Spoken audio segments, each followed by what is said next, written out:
দিচ্ছে, জবাব চাই আমরা। জবাব চাই। আমরা এখন একটা বিচার চাইতে আসছি, কিন্তু কে দিবে আমাদের বিচার? বিচার দেওয়ার মতো কেউ নাই।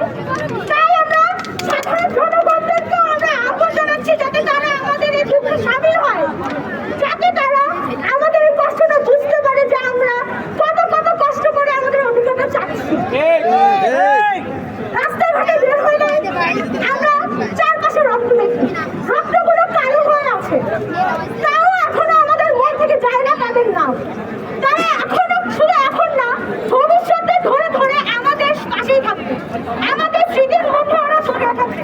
কিন্তু আমাদের ভবিষ্যতে যদি এরকম আরো কখনো আন্দোলন করতে হয়, আমরা করবো। সবসময় অন্যায়ের পাশে থাকবো না, আমরা অন্যায়ের বিপক্ষে লড়বো। আমরা যারা যারা অন্যায়ের পক্ষে লড়বে তাদের সাথে আমরা আক্রমণ করবো, যুদ্ধ করবো, যতদিন না আমাদের প্রাণ আছে। আমরা এখানে কোনো হাঙ্গামা করতে আসিনি।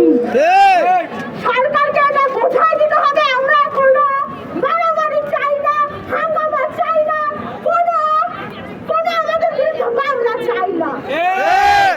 আমরা চাচ্ছি একটি শান্তিপূর্ণ সমাজ, শান্তিপূর্ণ একটি আন্দোলন, যাতে আমাদের দাবিগুলো সুস্পষ্টভাবে